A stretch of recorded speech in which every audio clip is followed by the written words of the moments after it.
السلام علیکم ورحمۃ اللہ وبرکاتہ۔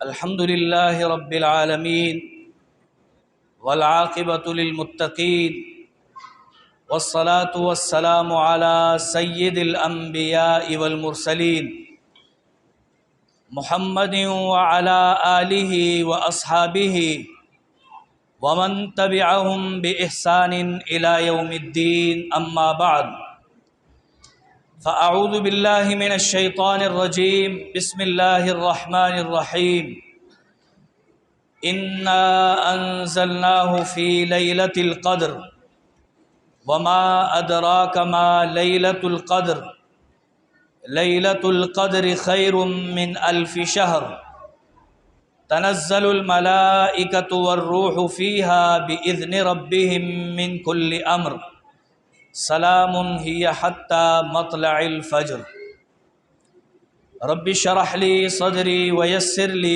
أمري واحلل عقدة من لساني يفقه قولي اللهم أرنا الحق حقا وارزقنا اتباعه وأرنا الباطل باطلا وارزقنا اجتنابه وَأَرِنَا الْأَشْيَاءَ كَمَا هِيَ يَا مُعَلِّمَ إِبْرَاهِيمَ عَلِّمْنِي وَيَا مُفَهِّمَ سُلَيْمَانَ فَهِّمْنِي۔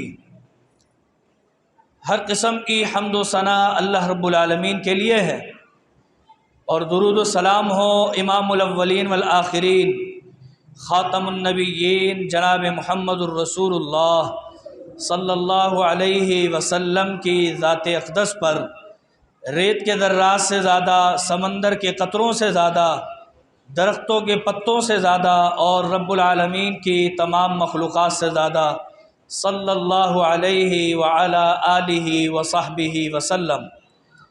مختصر حمد و صلوات کے بعد اللہ رب العالمین کا فضل و کرم ہے، اس کا احسان ہے، اس کی عنایتیں ہیں، اس کی برکتیں ہیں کہ اس نے ہمیں رمضان المبارک کے ان لمحات کو قیمتی بنانے کا شرف حاصل دیا ہے۔ اور آپ جانتے ہیں کہ رمضان المبارک کا آخری عشرہ شروع ہو چکا ہے۔ اس عشرے کے حوالے سے نبی علیہ السلام کا تو فرمان ہے کہ جو شخص اس آخری عشرے کی طاق راتوں میں لیلۃ القدر کو تلاش کر لیتا ہے اور اس میں عبادت کر لیتا ہے تو لیلۃ القدر خیر من 1000 شہر، یہ لیلۃ القدر اسے معلوم ہونا چاہیے کہ 1000 مہینوں سے بہتر ہے، 1000 مہینوں کے برابر نہیں، بلکہ یہ ایک رات 1000 مہینوں سے بہتر ہے، اور اس میں کیا جانے والا کوئی بھی عمل 1000 مہینوں میں کیے جانے والے عمل سے بہتر ہے۔ اس کی ایک مثال دیتا ہوں اور حدیث سے دلیل بھی دوں گا۔ ہم یہاں پر بیٹھے ہوئے ہیں، اللہ کا ذکر کر رہے ہیں، اللہ کا ذکر سننے کے لیے جمع ہوئے ہیں۔ اگر آج کی رات 21ویں شب لیلۃ القدر ہوئی اور اللہ سے پر امید ہے کہ انشاءاللہ اللہ ہمیں لیلۃ القدر والی رات نصیب فرمائے گا، اگر یہ آج کی رات ہوئی لیلۃ القدر تو یہ آج کا سنا ہوا درس اور اس سے ملنے والا اجر و ثواب اتنا زیادہ ہوگا کہ ایک شخص 83 سال 4 مہینے سے زیادہ درس کی محفل میں بیٹھا رہے، اس کو جو اجر و ثواب ملنا ہے آج کے اس درس میں انشاءاللہ اسے اس سے زیادہ ثواب ملے گا۔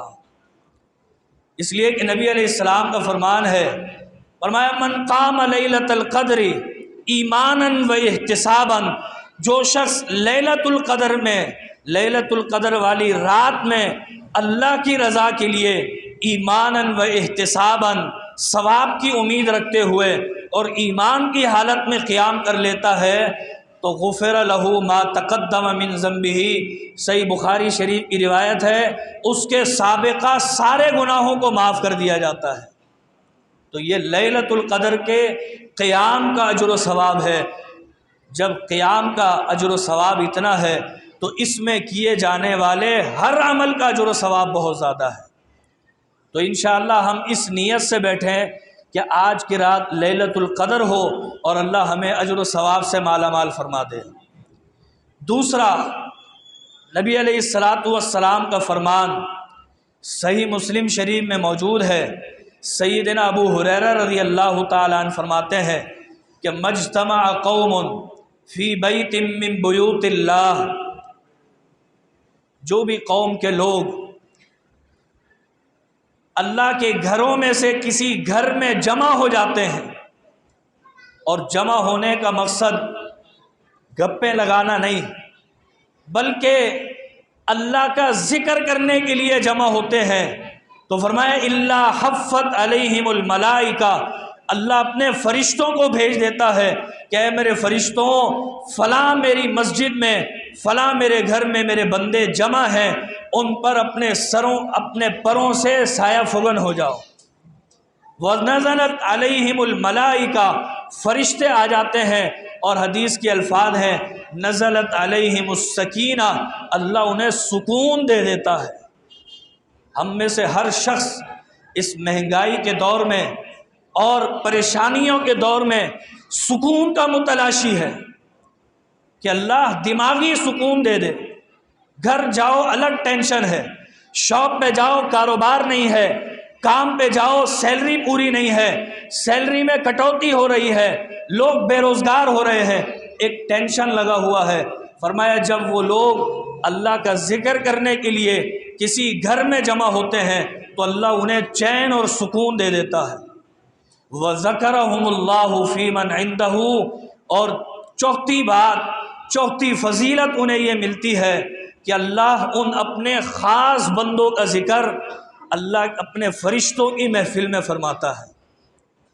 اگر میں یہاں بیٹھ کر اس چھوٹی سی مجلس میں کسی کا نام لے کر کوئی بات کہہ دوں تو لوگ متوجہ ہو کر اور بعض دفعہ اس سے پوچھتے بھی ہیں کہ فلاں جگہ آپ کا ذکر خیر ہوا تھا، کیا بات ہے؟ اور کوئی انسان نہ ذکر کرے بلکہ اللہ اپنے فرشتوں میں ذکر کرے، اس سے بڑی کیا فضیلت ہوگی۔ اور تیسری بات جو ہم نے یہاں سوچ کر بیٹھنا ہے وہ یہ ہے کہ ابو امامہ الباہلی رضی اللہ تعالی عنہ فرماتے ہیں کہ نبی علیہ السلام نے فرمایا جو شخص بھی من غدا الی المسجد او راہا، جو بھی کوئی شخص مسجد میں آتا ہے، چاہے وہ صبح کے وقت آیا ہو یا شام کے وقت آیا ہو، 24 گھنٹے میں کسی بھی لمحے آیا ہو، اور آنے کا مقصد یہ ہو الا ان یتعلم علما او یعلمہ، کہ وہ علم کی کوئی بات سیکھے گا، یہ علم کی کوئی بات سکھائے گا۔ قرآن کی بات علم کی بات ہوتی ہے، پیغمبر علیہ السلام کا فرمان علم کی بات ہوتی ہے۔ فرمایا وہ اگر اس نیت سے آتا ہے اور وہ کچھ سیکھ کے یا سکھا کے جاتا ہے، کان لہو کاجر حج و عمرۃ، اللہ تعالیٰ اسے حج اور عمرے کا ثواب عطا فرماتے ہیں۔ تو آپ اور میں بھی اسی نیت سے گفتگو سنیں کہ اللہ کے فرشتے انشاءاللہ ہم پر سکونت نازل کریں گے اور اللہ ہمیں حج و عمرے کا ثواب دے گا، اور انشاءاللہ ہمارا یہاں بیٹھنا انشاءاللہ 83 سال 4 مہینے کے بیٹھنے سے بہتر ہوگا۔ میں اور آپ جانتے ہیں کہ رمضان المبارک میں مسجدوں میں لوگوں کا شوق بڑھ جاتا ہے اور لوگ قرآن کریم سے تعلق قائم کر لیتے ہیں، کوئی سننے لگ جاتا ہے، حفاظ اکرام سنانا شروع کر دیتے ہیں، اور پھر بعض دفعہ واعظ و نصیحت کی کوئی محفل بھی سج جایا کرتی ہے کہیں پر، جس طرح آج یہاں سجی ہے۔ لیکن ہم میں سے بہت سے لوگ کچھ ایسی باتیں کر جاتے ہیں جس سے اس کی زندگی تباہ بھی ہو سکتی ہے۔ رمضان کریم آتا ہے، ہم میں سے ہر شخص کو یہ شوق ہوتا ہے کہ نیکیاں کریں، کوئی بھی نیکی ہو، لیکن بعض لوگ اس میں سے یہ ہوتے ہیں کہ اگر کوئی نیک کام کر رہا ہوتا ہے تو اس میں کوئی نہ کوئی میخ نکال دیتے ہیں۔ مثال کے طور پر ہر سال کا یہ مسئلہ ہے کہ لوگ اس بحث میں پڑ جاتے ہیں کہ یہ نماز تراویح یہ عبادت نفلی ہے یا فرض ہے یا سنت ہے، یہ کیا چیز ہے، یہ اس بحث میں شروع ہو جاتے ہیں، جبکہ اس فضول بحث میں لگنے کا کوئی فائدہ نہیں ہے۔ اور بعض تو ایسے عقل سے پیدل ہوتے ہیں، وہ لفظ تراویح کے پیچھے لگ جاتے ہیں کہ بھئی یہ تراویح کیا چیز ہے، کہ قیام اللیل ہونا چاہیے، یہ تو تہجد کا دوسرا نام ہے، الفاظ میں پڑ جاتے ہیں۔ حالانکہ یہ وہی لوگ ہوتے ہیں جنہوں نے کسی قسم کا کوئی قیام نہیں کرنا ہوتا، بلکہ لوگوں کو متنفر کرنا ہوتا ہے۔ اور پھر بعض تو مفتی بن جاتے ہیں، بڑے بڑے کبار مفتیوں میں بھی ان کا نام آپ کو نہیں ملے گا، وہ حدیثیں پیش کرتے ہیں کہ پیغمبر علیہ الصلاۃ والسلام نے تو جی 3 دن تک تراویح پڑھی تھی، لہذا اس کے بعد جو پڑھ رہا ہے وہ بدعت کر رہا ہے، نعوذ باللہ۔ اب کیا ہوتا ہے، ایک سوال شیطان نے دماغ میں ڈال دیا، باوجود اس کے کہ رمضان میں شیطان قید ہو جاتا ہے۔ اللہ فرماتا ہے، نبی علیہ السلام فرماتے ہیں اذا دخل رمضان، جب رمضان کا مہینہ آتا ہے، فتحت ابواب السماء، اللہ آسمان کے دروازے کھول دیتا ہے، وغلت ابواب الجحیم، اللہ جہنم کے دروازے بند کر دیتا ہے، وصدفت الشیاطین، اور ایک روایت کے الفاظ ہیں صحیح مسلم میں وسللت الشیاطین، شیاطین کو زنجیروں سے جکڑ دیا جاتا ہے اور سمندر برد کر دیا جاتا ہے۔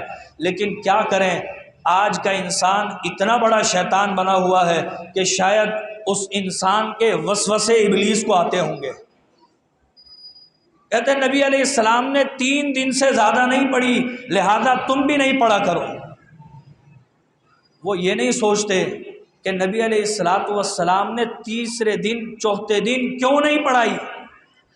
آپ نے وضاحت کی اس میں کہ میں نے اس لیے نہیں پڑھائی کہیں ایسا نہ ہو میری امت پر فرض نہ ہو جائے۔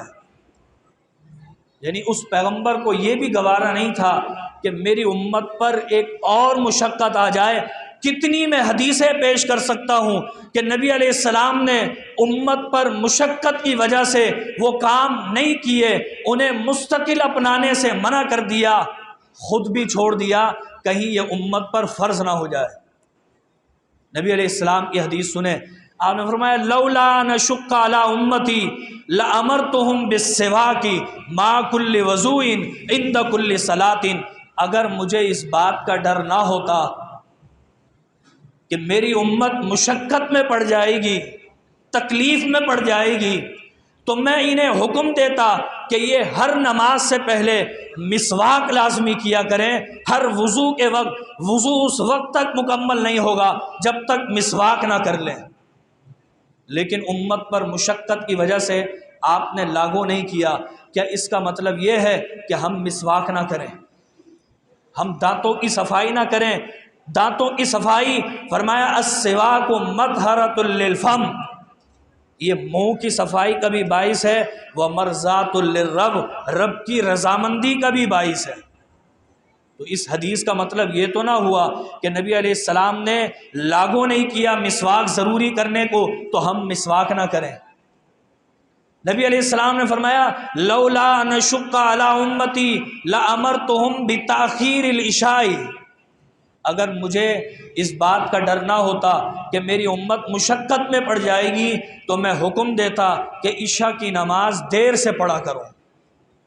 لیکن اس کا مطلب یہ نہیں کہ نبی علیہ السلام نے اگر ہمیں حکم نہیں دیا تو ہم مغرب کے فوراً بعد عشاء کا ٹائم شروع کر کے عشاء کی نماز شروع کر دیں، بلکہ نہیں، ہم عشاء کی نماز دیر سے پڑھتے ہیں، تھوڑی تاخیر سے، لیکن اتنا بھی تاخیر سے نہیں پڑھتے جتنا تاخیر سے نبی علیہ السلام پڑھتے تھے۔ بہرحال بتانا یہ مقصود ہے کہ نبی علیہ السلام نے تراویح اس لیے نہیں پڑھائی تھی کہ کہیں فرض نہ ہو جائے، اب آج کے مفتی وہ لگے ہوئے ہیں کہ یہ تراویح فرض ہے یا کیا ہے یا کیا ہے، وہ یہ نہیں دیکھ رہے کہ اس بحث میں پڑھنے سے ہمارا ایک فرض چھوٹ رہا ہے۔ وہ کون سا فرض؟ قرآن کریم یہ فرض ہے، یہ فرض چھوٹ جاتا ہے۔ اگر نماز تراویح قائم نہ کریں، ادا نہ کریں، تو ہم قرآن سننے پڑھنے سے محروم ہو سکتے ہیں، جبکہ یہ قرآن پڑھنا، سننا، سمجھنا، اس پر عمل کرنا، اس کا پیغام پہنچانا لوگوں تک، یہ میرے دوستو یہ نفل نہیں ہے، یہ سنت بھی نہیں ہے، یہ فرض کفایہ بھی نہیں ہے، بلکہ فرض عین کے درجے پر ہے۔ نماز کیا ہے؟ فرض عین ہے۔ روزہ کیا ہے؟ فرض عین ہے۔ حج استطاعت ہونے پر فرض عین ہے۔ اگر کوئی ان چیزوں کو ادا نہ کرے گناہگار ہوتا ہے۔ بالکل اسی طرح اگر قرآن کریم کے یہ 5 حق ادا نہ کیے جائیں، اور یہ صرف رمضان کے لیے نہیں ہے بلکہ ہر روز، جس طرح نماز روزانہ پڑھنی ہے، 5 وقت پڑھنی ہے، ایسے ہی یہ 5 حق کوشش کرنی ہے کہ یہ 5 حق روزانہ کرنے ہیں۔ آپ علماء اکرام سے سنتے رہتے ہیں کہ فرض وہ ہوتا ہے کہ جس کو شریعت نے کچھ اصولوں سے یوں بیان کیا ہے کہ قرآن کریم میں یا حدیث میں امر وجوبی کے ساتھ کوئی بات بیان ہو تو ہم کہتے ہیں بھائی یہ فرض ہے۔ جیسے اقیم الصلاۃ یہ امر ہے، نماز قائم کرو، ہم کہتے ہیں نماز فرض ہے۔ کیوں؟ اللہ نے حکم دیا ہے نماز کا۔ اگر اللہ نے قرآن پڑھنے کا حکم دیا ہو اور ہم نہ پڑھیں تو آپ مجھے بتائیں کہ اجر و ثواب ملے گا؟ گناہ ملے گا؟ دوسرا اصول کسی چیز کو فرض دیکھنے کا کہ یہ فرض ہے یا نہیں ہے، دوسرا اصول یہ ہوتا ہے کہ اس میں دیکھیں کہ اگر اللہ تعالیٰ نے اس کے نہ کرنے پر کوئی وعید یا سزا بیان کی ہے، مثلا جہنم کی سزا بیان ہوئی ہے، اس کا مطلب ہے یہ کام کرنا لازمی ہے اور فرض ہے۔ تیسرا اصول یہ ہے کہ کوئی بھی بات فرض جب ہوتی ہے جب قرآن کریم میں امر وجوبی ہو یا پھر لفظ فرضہ کا صیغہ ہو تب ہم کہتے ہیں فرض ہے، یا لفظ کتبہ کا صیغہ ہو۔ جس طرح روزوں کو ہم نے روزے کی فرضیت کو کیسے سمجھا؟ اللہ تعالیٰ نے فرمایا یا ایھا الذین آمنوا کتب علیکم الصیام، لفظ کتبہ نے بتایا کہ یہ روزے فرض کر دیے گئے ہیں۔ اب میں بڑے اختصار کے ساتھ، اس لیے کہ آپ کو انشاءاللہ درس ختم ہونے کا ٹائم نہیں دیکھنا پڑے گا، درس میں مختصراً بیان کر کے سمیٹ دوں گا۔ بہت سے لوگ تراویح میں انتظار کرتے ہیں، قرآن کریم کی تلاوت ہو رہی ہو، لوگوں کو یہ انتظار نہیں ہوتا کہ ہم کیا سن رہے ہیں، اسے کس طرح سمجھنا چاہیے، انتظار یہ ہوتا ہے کہ یہ قاری رکوع میں کب جائے گا، رکعت کب مکمل ہوگی۔ وہ جس طرح ایک ویڈیو تھی اس میں مولوی صاحب نے تلاوت کی، تلاوت اس طرح کر رہے تھے کہ اینڈ کرتے ہوئے آیت الکرسی سے پچھلی والی آیت کیسے اینڈ ہوتی ہے، انہوں نے اینڈ ایسا کیا والکافرون هم الظالمون، یہاں پر اینڈ ہوا، اب سامنے والا سمجھنے لگا کہ اب رکوع میں جائیں گے، لیکن انہوں نے اللہ لا الہ کو اس طرح اسٹارٹ کیا، اللہ جیسے ہی سنا نا لوگ رکوع میں چلے گئے، اتنی جلدی ہوتی ہے لوگوں کو۔ تو انشاءاللہ قرآن و سنت کی باتیں سن رہے ہیں، وقت ضائع نہیں ہوگا، میں مختصراً ایک مثال دے کر سمجھاؤں گا کہ قرآن سننا، پڑھنا، سمجھنا یہ فرض کیسے ہے۔ نبی علیہ الصلاۃ والسلام قرآن کریم کی آیت پڑھ کے سناتے ہیں، فرمایا ان الذی فرض علیک القرآن، یقیناً اس ذات نے آپ پر قرآن کو فرض کیا ہے۔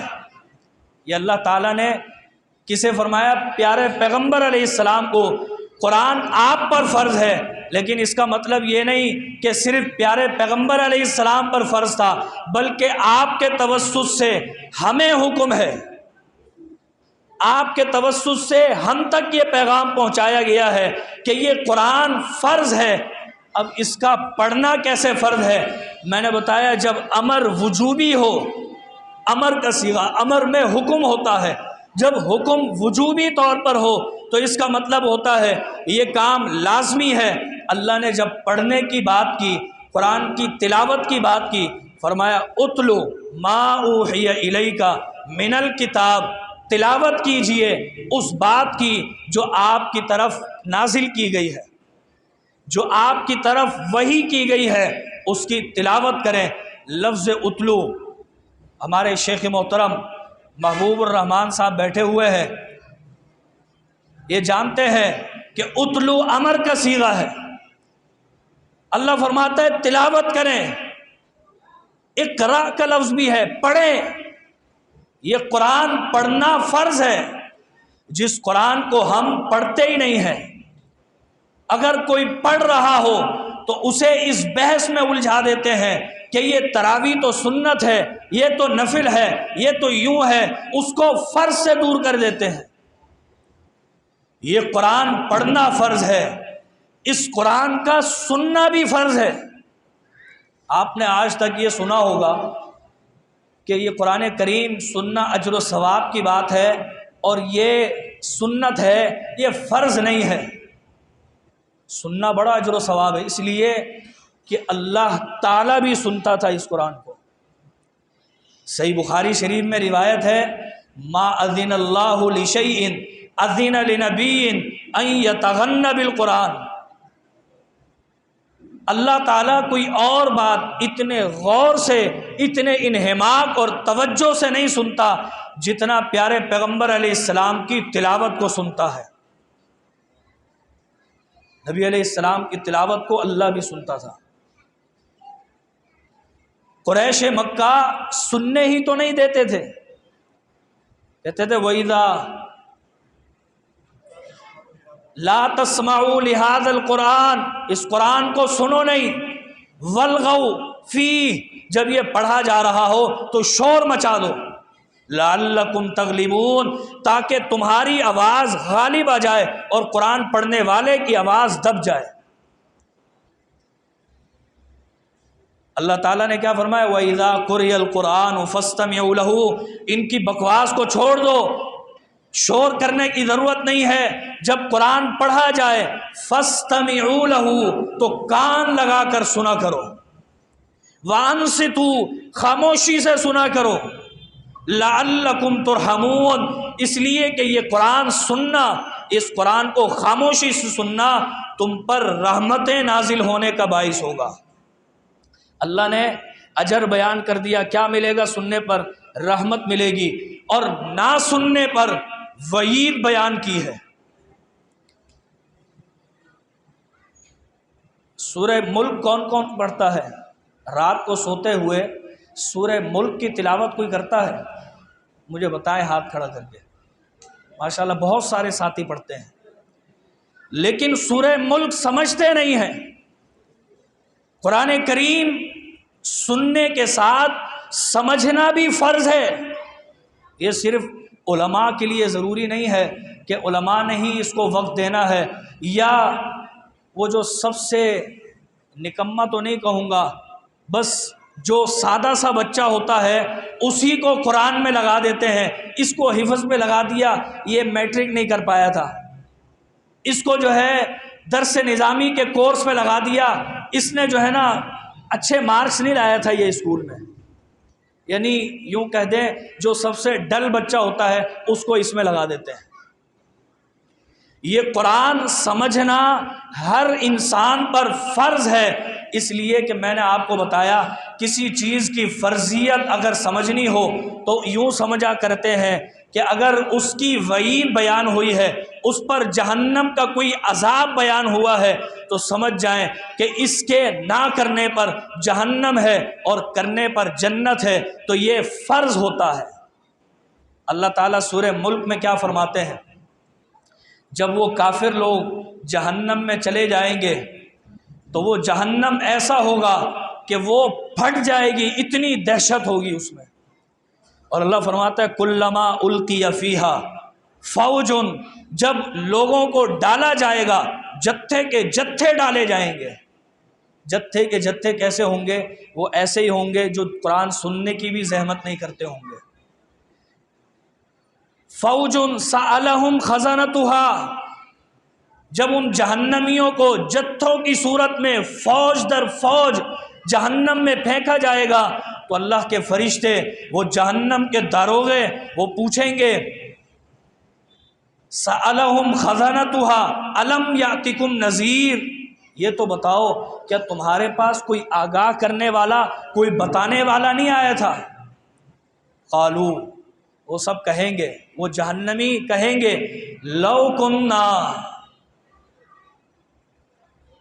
بلا قد جاءنا نذیر، ہمارے پاس آگاہ کرنے والے، بتانے والے آئے تھے، فکذبنا، ہم نے انہیں جھٹلا دیا، وقلنا ما نزل اللہ من شیء، اور ہم نے کہا بھائی یہ کوئی فرض نہیں ہے، یہ تو نفل ہے، یہ تو سنت ہے، ہم نے اسی بحث میں گزار دی ساری زندگی۔ لو کننا نسمع، ہائے کاش ہم وہ قرآن سن لیتے، او ناقل، یا وہ قرآن سمجھ لیتے، ما کننا فی اصحاب السعیر، تو آج ہم جہنمیوں میں سے نہ ہوتے۔ تو قرآن نہ سننے والے اللہ کیا فرما رہا ہے؟ وہ افسوس کریں گے کاش کہ ہم قرآن سن لیتے، قرآن سننے کا ہی اجر لے لیں، او ناقلو، یا سمجھ لیتے، ما کننا فی اصحاب السعیر فاعترفوا بذنبہم، اللہ فرماتا ہے وہ اعتراف کریں گے۔ فاعترفوا، یہ لفظ اعتراف سے نکلا ہے، اور قرآن کریم کی خوبی یہ ہے کہ یہ اردو بولنے والوں کے لیے اتنا آسان ہے کہ اردو بولنے والے بآسانی سمجھ سکتے ہیں۔ قرآن کریم کے کل الفاظ اگر گنے تو 82,000 کے قریب ہیں، لیکن اگر انہیں ایک ایک دفعہ گنے تو صرف 2,000 ہیں۔ 2,000 میں سے 1,500 الفاظ ہمارے اردو میں استعمال ہوتے ہیں۔ لفظ قلب اردو میں نہیں آتا۔ امراض قلب کا ہسپتال لکھا ہوتا ہے، ہاسپٹل کے باہر جو ہارٹ پیشنٹ ہیں وہ جاتے ہیں، لکھا ہوتا ہے امراض قلب کا ہاسپٹل۔ قلب کہتے ہیں دل کو۔ ایمان والے مومنون، لفظ اللہ، لفظ رب، عالمین سب جانتے ہیں، صرف 500 نئے الفاظ ہیں۔ فرمایا فاعترفوا، وہ اعتراف کریں گے، بذنبہم، اپنے گناہ کا، فسحقا لاصحاب السعیر، لیکن اللہ اس دن فرمائے گا آج اعتراف کرنے کا کوئی فائدہ نہیں ہے، فسحقا، دور کر دو انہیں، لاصحاب السعیر، انہیں جہنم میں پھینک دو، یہ جہنمی لوگ ہیں، انہیں ہمارے قریب بھی نہ آنے دو۔ تو یہ قرآن پڑھنا بھی فرض، قرآن سننا بھی فرض، قرآن کا سمجھنا بھی فرض، قرآن اس پر عمل کرنا بھی فرض ہے۔ قرآن کریم میں جا بجا مقامات پر آتا ہے ان الذین آمنوا وعملوا الصالحات، ان الذین آمنوا وعملوا الصالحات، کوئی بات اہم ہو تو اللہ بار بار بیان کرتا ہے، وہ اسی لیے کہ قرآن پر عمل کرنا ضروری تھا، فرض تھا، اس لیے بار بار اللہ نے تقریباً ہر پارے میں، ہر صورت میں فرما دیا ہے آمنوا وعملوا الصالحات۔ اس قرآن پر عمل کرنا، ایمان کے ساتھ عمل ضروری ہے، اس لیے کہ یہ عمل کرنا بھی فرض تھا، اور قرآن کا پیغام لوگوں تک پہنچانا بھی فرض ہے۔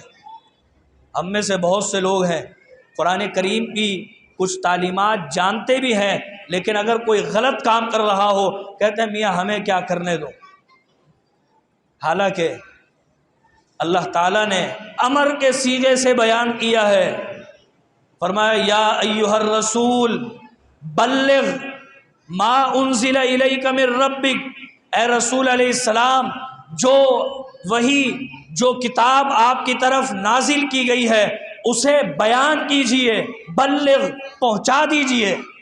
بلغ کا لفظ ذرائع ابلاغ سے نکلا ہے، اردو میں سوشل میڈیا، پرنٹ میڈیا کو کہتے ہیں ذرائع ابلاغ، بات پہنچانے کے ذریعے، بلغ کا معنی ہوتا ہے پہنچانا، قرآن کا پیغام جو بھی ہے توحید کا بیان ہے، آخرت کا بیان ہے، قیامت کی ہولناکی کا بیان ہے، فرمایا یہ پہنچا دو۔ لیکن ہم نہ سنتے ہوں، نہ سمجھتے ہوں، نہ پڑھتے ہوں، سوائے تنقید کے اور کوئی کام نہ ہو، تو ہمیں یہ قرآن کا پیغام کیسے پہنچے گا؟ سورہ حج میں ہم گزشتہ قرآن کریم کا روزانہ مختصر خلاصہ بیان کر رہے تھے، آج سورہ حج بیان کرنی تھی، میں مختصراً عرض کر دیتا ہوں تاکہ ہمیں قرآن فہمی کا بھی اجر و ثواب مل جائے اور قرآن سمجھنے کی بھی ہمیں کوشش ہو جائے اور قرآن کریم کا پیغام بھی پہنچ جائے کہ اللہ نے اس میں آخرت کے حوالے سے کیا باتیں کی ہیں۔ فرمایا یا ایھا الناس اتقوا ربکم، اے لوگوں اپنے رب سے ڈرو اور اس قیامت سے ڈرو۔ ان زلزلۃ الساعۃ شیء عظیم، اس لیے کہ وہ قیامت کا زلزلہ بہت بڑی چیز ہے، بہت ہولناک چیز ہے۔ یوم ترونھا تذہل کل مرضعۃ عما ارضعت وتضع کل ذات حمل حملھا، جب وہ قیامت برپا ہوگی تو اس کی ہولناکی ایسی ہوگی، اس کا ٹینشن اتنا ہوگا کہ حاملہ عورتوں کا حمل گر جائے گا۔ ہمارے ہاں بھی کوئی پریگننٹ ہو، کہتے ہیں ڈاکٹر اس کو ٹینشن نہیں دینا، اس کو ٹینشن نہیں دینا۔ وہ قیامت کا ٹینشن اتنا ہوگا کہ وہ حمل ضائع ہو جائیں گے۔ وَتَرَى النَّاسَ سُكَارَىٰ، اور تم دیکھو گے اس قیامت کے دن لوگوں کی کیفیت یہ ہوگی، ایسا لگے گا جیسے نشے میں گھوم رہے ہیں۔ انسان حواس باختہ ہو جائے، اسے پتہ نہیں ہوتا میں جھومتا ہوا چل رہا ہوں یا میں کسی چیز سے ٹکرا رہا ہوں۔ نشئی کو کیا ہوتا ہے؟ اسے کوئی احساس نہیں ہوتی، کوئی پرواہ نہیں ہوتی۔ فرمایا لوگوں کی کیفیت یہ ہوگی وَتَرَى النَّاسَ سُكَارَىٰ، جیسے نشئی گھوم رہا ہے۔ وَمَا هُمْ بِسُكَارَىٰ، لیکن وہ نشئی نہیں ہوں گے۔ وَلَٰكِنَّ عَذَابَ اللَّهِ شَدِيدٌ، حقیقت یہ ہوگی کہ اللہ کے عذاب کی سختی کی وجہ سے وہ اس خوف میں ہوں گے کہ اپنے آپے کو بھول گئے ہوں گے۔ یہ پیغام، یہ قرآن کا پیغام ہے۔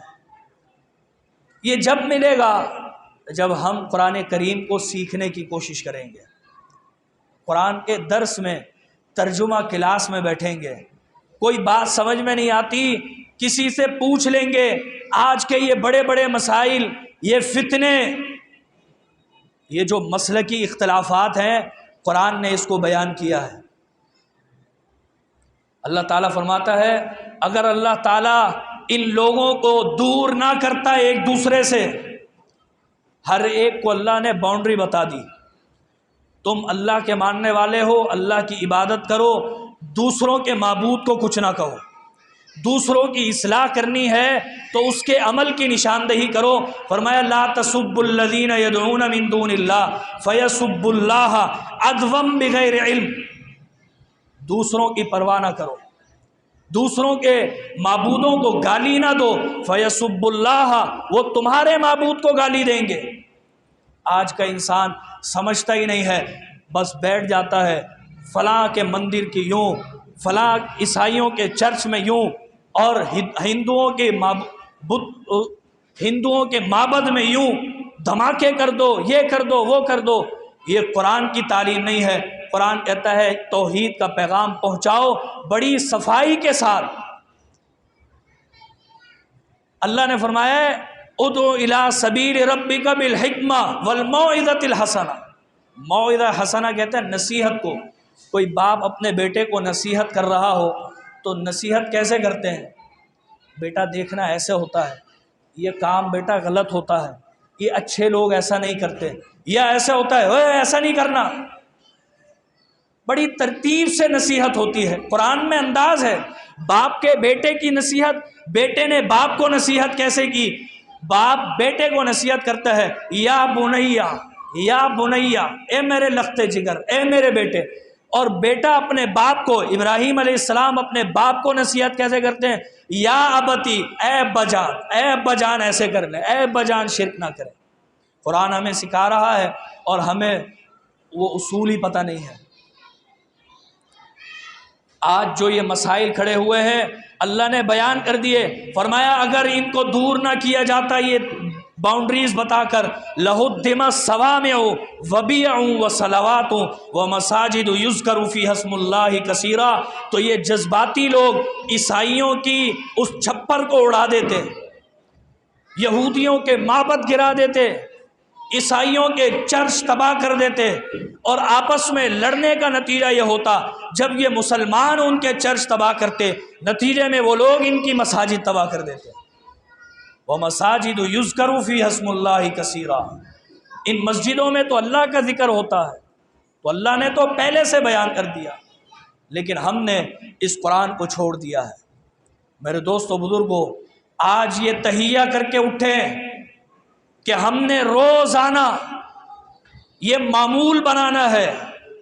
میں یہ نہیں کہتا آپ پوری ایک سورت پڑھ ڈالیں، سورہ کوثر بھی بہت بڑی ہے، آپ پوری سورہ کوثر بھی نہ پڑھیں، ایک آیت روزانہ ترجمے سے پڑھیں، ایک آیت روزانہ ترجمے سے پڑھیں گے، 360 دن ہوتے ہیں سال کے، اگر اسی ترتیب سے چلتے رہے، قرآن کی ایک آیت روزانہ سن لی، ایک آیت سمجھ لی، یقین جانیے 7-8 سال میں پورا قرآن آپ سیکھ جائیں گے۔ ایک آیت کوئی مشکل تھوڑی ہے۔ اِنَّا أَعْطَيْنَاكَ الْكَوْثَرَ، ہم نے آپ کو کوثر عطا کی۔ آپ تھوڑی سی ڈیپ میں شرح دیکھ لیں، تفسیر دیکھ لیں، کسی سے پوچھ لیں کہ آج میں نے یہ ترجمہ پڑھا تھا، اس آیت کا مفہوم کیا ہے، مفہوم سمجھ لیں۔ آج کل کے ریسورسز اتنے اہم ہیں، ایک کلک کی دوری پر آپ کو دنیا میں جتنی تفاسیر ہے وہ ساری سامنے آ سکتی ہے، لیکن ہم دنیا کے کاموں کے لیے تو بڑی محنت کرتے ہیں، دور دور کا سفر کر دیتے ہیں، گھومنے پھرنے نکل جائیں، لاکھوں روپے خرچ کر کے ناران کاغان کی وادیوں میں، مری میں پہنچ جاتے ہیں، لیکن جس میں کوئی پیسہ خرچ نہیں ہونا، بس گھر سے نکل کر مسجد میں آنا ہے، قرآن کھولنا ہے، کوئی پیسہ خرچ نہیں ہوا، نماز پڑھنے کے لیے آئے تھے، 1 منٹ اور دے کر قرآن پڑھ لیا، اس میں کوئی مذائقے کی بات نہیں ہے، لیکن آپ دین سے قریب ہو جائیں گے، آپ کو دنیا بھی مل جائے گی، آخرت بھی ملے گی۔ نبی علیہ السلام نے فرمایا جو شخص قرآن کے کاموں میں لگ جاتا ہے، قرآن سیکھنے سکھانے میں لگا رہتا ہے، اور اتنا سیکھنے میں لگ جاتا ہے کہ دعا کی بھی فرصت نہیں ملتی اسے، اللہ اسے اپنے در سے دنیا بھی دیتا ہے، آخرت بھی دیتا ہے، اسے مانگنے کی بھی ضرورت نہیں ہے، کیونکہ یہ دعا ہی ہے قرآن، انبیاء کے ذکر ہے۔ میرے دوستو ایسا نہ ہو کہ سمجھانے کے باوجود سنی انسنی کر دی، ایسا نہ ہو کہ کل قیامت کے روز خدا نہ خواستہ یہ قرآن ہمارے خلاف مقدمہ دائر کر دے، اور صاحب قرآن پیغمبر علیہ السلام کہہ دے اللہ سے وقال الرسول یا ربی ان قوم اتخذوا هذا القرآن مہجورا، اے اللہ تعالیٰ تو خود ہی نمٹ لے اس سے، اس نے اس قرآن کو چھوڑ دیا تھا۔ یہ ایک دھمکی ہوتی ہے، اس نے اس قرآن کو چھوڑ دیا تھا تو خود نمٹ لے۔ اللہ تعالیٰ نے کفار کو یہ دھمکی دی ہے، جب نبی علیہ السلام پریشان ہوتے تھے مشرکین کی وجہ سے، تو اللہ تعالیٰ نے دھمکی دی، فرمایا ذرنی، چھوڑ دے انہیں، ومن خلقت، میں نے انہیں پیدا کیا ہے، وحیدن، اکیلے ہی پیدا کیا ہے، اب ذرنی، مجھے چھوڑ دیں اور انہیں چھوڑ دیں، میں خود نمٹ لوں گا ان سے۔ یہ دھمکی ہے، اور یہی دھمکی قرآن چھوڑنے والے کے لیے ہے۔ رسول کیا کہیں گے؟ یا ربی ان قوم اتخذوا ھذا القرآن مہجورا، انہوں نے قرآن چھوڑ دیا تھا، اب تو خود نمٹ لے ان سے۔ قرآن کہے گا ان القرآن، حدیث شریف میں آتا ہے کہ یہ قرآن اپنے پڑھنے والوں کے لیے وکیل بن جائے گا، اور اپنے نہ پڑھنے والوں کے لیے بھی وکیل بن جائے گا۔ القرآن حجت لک او علیک، یا تو یہ قرآن وکیل بن کر دلائل دے گا اللہ کی بارگاہ میں، یا اللہ تعالیٰ اس نے قرآن پڑھا بھی تھا، اس نے سمجھا بھی تھا، یہ حافظ تھا، ساری زندگی قرآن پڑھتا تھا، یہ سمجھتا تھا، اس کے اندر تڑپ تھی، جستجو تھی، یہ قرآن کا پیغام پہنچانے میں لگا رہتا تھا، یہ قرآن اس کی سفارش کرے گا۔ حدیث شریف کے الفاظ ہیں، جب قرآن جھگڑا کرے گا اور ایسا جھگڑا کرے گا دنیا کا وکیل ہار جاتا ہے، پیسہ بھی ڈوب جاتا ہے، سالوں ختم ہو جاتے ہیں۔ لوگ کہتے ہیں پاکستان کی عدالت میں ایک تو نوح علیہ السلام کی عمر چاہیے اس کیس کو جیتنے کے لیے، اور قارون جیسا خزانہ چاہیے، پیسہ بھی تباہ، وقت بھی برباد۔ لیکن وہ ایسا سفارشی ہوگا، حدیث شریف میں آتا ہے جب وہ سفارش کرے گا روزہ اور قرآن، فیشفعان، تو جب تک سفارش کر کے اسے جنت میں نہ لے جائیں اس وقت تک ہٹیں گے نہیں وہ دونوں۔ اللہ تعالیٰ سے دعا ہے کہ رب العالمین ہمیں قرآن کریم سے تعلق مضبوط کرنے کی توفیق دے۔ جس طرح ہم دنیاوی علوم سیکھنے کے لیے پیسہ بھی خرچ کرتے ہیں، وقت بھی خرچ کرتے ہیں، اور اپنے گھر کا ذہین ترین بچہ وقف کرتے ہیں، ایسے ہی اللہ ہمیں توفیق دے کہ ہم قرآن سننے کے لیے، قرآن سمجھنے کے لیے، قرآن پر عمل کرنے کے لیے، قرآن کا پیغام پہنچانے کے لیے پیسہ بھی خرچ کریں، وقت بھی خرچ کریں، توانائیاں بھی صرف کریں، اپنا وقت لگانے کے ساتھ ساتھ اپنی جو صلاحیتیں ہیں وہ قرآن کے پیغام کو آگے تک پہنچانے میں صرف کر دیں۔ اللہ تعالیٰ سے دعا ہے کہ رب العالمین ہم جو رمضان کریم کی بابرکت راتوں کو قیمتی بنا رہے ہیں، اللہ تعالیٰ ہمیں ان راتوں کا حق ادا کرنے کی توفیق دے دے۔ یا اللہ تعالیٰ ہمیں رمضان المبارک میں شب قدر نصیب فرما دے۔ یا اللہ لیلۃ القدر کی رات میں نیکیاں کرنے کا حکم ہے۔ اللہ ہم نے قرآن و سنت کی باتیں کی ہیں اور سنی ہے، اللہ تعالیٰ اپنی بارگاہ میں قبول و منظور فرما لے۔ یا اللہ ہم یہاں پر جمع ہوئے ہیں ہمارے بھائی اکبر شکیل صاحب کی تکمیل کے سلسلے میں، اللہ تعالیٰ سے دعا ہے کہ رب العالمین ان کا سنایا ہوا اپنی بارگاہ میں قبول و منظور فرما لے، انہیں پڑھنے کے ساتھ سمجھنے کی بھی توفیق دے، اور ہم سب کو اس پر عمل کرنے کے ساتھ ساتھ ساری زندگی قرآن و سنت کے مطابق بسر کرنے کی توفیق دے۔ ہمارے اس قرآن کو پڑھنے پڑھانے کو ہمارے والدین کے لیے صدقہ جاریہ بنا دے، مرحومین کے لیے صدقہ جاریہ بنا دے۔ دعا فرما لیں۔ یا رب لک الحمد کما ينبغي لجلال وجهك وعظیم سلطانک، نسألک برحمتک التی وسعت کل شیء ان تغفر لی ذنوبی۔ یا رب العالمین جتنے بھی بیمار ہیں اللہ تعالیٰ انہیں صحتیابی عطا فرما دے، خصوصاً میری والدہ کے لیے دعا فرمائیں، اللہ تعالیٰ انہیں جلد کامل شفا عطا فرما دے۔ میرے والد محمد یونس اسپیکر والے اور ان والدہ کے لیے صحتیابی کی دعا فرمائیں۔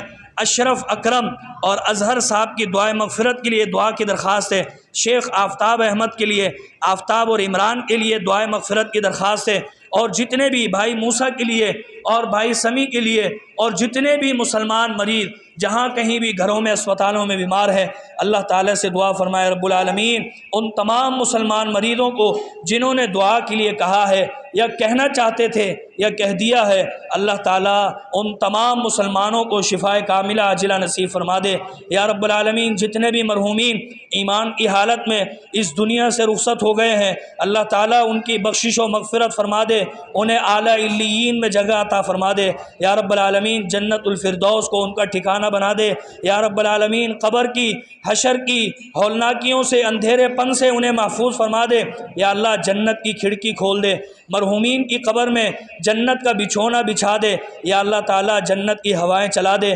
یا اللہ ہمارا خاتمہ بالایمان فرما دے۔ یا اللہ تعالیٰ جب ہمارا خاتمہ ہو تو کلمہ توحید لا الہ الا اللہ زبان پر جاری ہو۔ یا اللہ ہماری موت شہادت والی ہو۔ یا اللہ تعالیٰ اپنے دین کے کام ہم سے لیتا رہے۔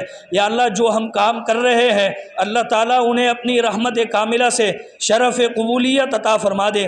یا رب العالمین جتنے مسلمان مریض پریشان حال ہیں کاروبار کے حوالے سے، صحت عافیت کے حوالے سے، یا اللہ تعالیٰ ان کی تمام پریشانیوں کو دور فرما دے، ان کی تمام پریشانیوں کو سکھوں میں بدل دے۔ یا اللہ دکھ تکالیف دور فرما دے۔ یا رب العالمین ہر قسم کا چین سکون عطا فرما دے۔ ایسے اعمال کرا لے کہ جس سے ہمیں دنیا بھی مل جائے آخرت بھی مل جائے۔ ربنا آتنا فی الدنیا حسنہ وفی الآخرۃ حسنہ وقنا عذاب النار۔ یا رب العالمین ایسے کاموں کی توفیق دے دے، ایسے کاموں کی ہمت دے دے جس سے ہمیں دنیا و آخرت کی بھلائیاں نصیب ہو جائے، ہمارے لیے صدقہ جاریہ بنا دے۔ یا اللہ تعالیٰ جو بے اولاد ہیں انہیں اولاد عطا فرما دے، جنہیں اولاد دی ہے اللہ تعالیٰ انہیں نیک صالح بنا دے، دین کے کاموں کے لیے وقف فرما دے۔ یا رب العالمین ہر قسم کی بے راہ روی سے بچا لے، یا رب العالمین گمراہی سے بچا لے، یا اللہ ہدایت پر صراط مستقیم پر چلاتا رکھ۔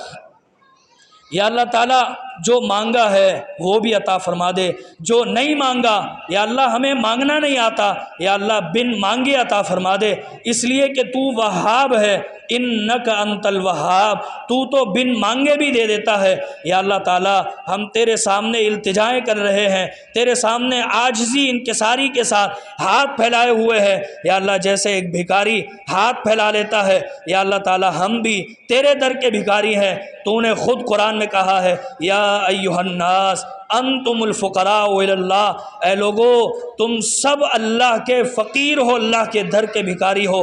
یا اللہ ہم تجھ سے بھیک مانگتے ہیں، اللہ اپنی رحمتوں کا، اپنی فضل و کرم کا سایہ ہم پر فرما دے۔ یا رب العالمین جتنی بھی بھلائیاں ہیں ہم سب کے دامنوں میں بھر دے۔ یا اللہ اس محفل میں بہت سے تیرے بندے ہیں جو سفید داڑھیوں والے ہیں، یا اللہ تعالیٰ تیرے پیغمبر کا فرمان ہے سفید داڑھیوں والوں کے ہاتھوں کو لوٹانے پر تجھے حیا آتی ہے۔ یا اللہ انہی کے صدقے یا اللہ ہم سب کی دعاؤں کو قبول فرما لے۔ یا رب العالمین ہمیں جنت الفردوس میں اعلیٰ مقام عطا فرما دے۔ اللہم انا نسألک الجنت الفردوس، اللہم انا نسألک الجنت الفردوس، اللہم انا نسألک الجنت الفردوس ونعوذ بک من النار، ونعوذ بک من النار، ونعوذ بک من النار وما قرب الیہا من قول وعمل۔ یا اللہ تعالیٰ ایسے کام کرا لے جس سے ہم جنت کے مستحق بن جائیں۔ یا اللہ ایسے کاموں سے بچا لے جس سے جہنم خدا نہ خواستہ جہنم کے مستحق بنتے ہوں۔ یا اللہ ہمیں ہر برائی سے بچا لے، ہر قسم کی چھوٹی بڑی نیکی کرنے کی توفیق دے۔ اور یا اللہ جو ٹوٹی پھوٹی عبادات، صدقہ و خیرات، یا اللہ روزے نمازیں، یا اللہ عمرے، یا اللہ تعالیٰ تلاوت قرآن پاک، یا اللہ قرآن کا سننا سنانا، پڑھنا پڑھانا، یا اللہ اپنی بارگاہ میں شرف قبولیت عطا فرما دے۔ یا رب العالمین ہمارے پاس الفاظ نہیں ہے، یا اللہ تو ہی ہے رحمتوں کا نازل کرنے والا۔ یا اللہ تیرے پیغمبر نے جو بھلائی تجھ سے مانگی ہے اللہ وہ بھلائی ہمارے دامن میں سمیٹ دے۔ اللہم انا نسألک من خیر ما سألک منہ عبدک ونبیک محمد صلی اللہ علیہ وسلم، ونعوذ بک من شر ما استعاذ منہ عبدک ونبیک محمد صلی اللہ علیہ وسلم وانت المستعان ولا حول ولا قوة الا باللہ۔ ہمارے بھائی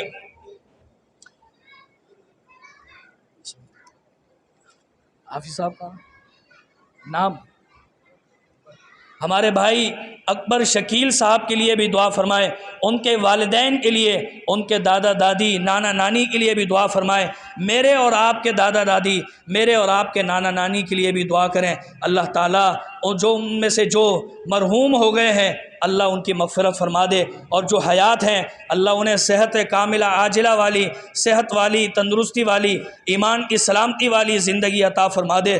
ربنا آتنا فی الدنیا حسنہ وفی الآخرۃ حسنہ وقنا عذاب النار۔ ربنا تقبل منا انک انت السمیع العلیم وتب علینا انک انت التواب الرحیم، وصلی اللہ تعالی وبارک علی نبینا محمد وعلی آلہ واصحابہ اجمعین برحمتک یا ارحم الراحمین۔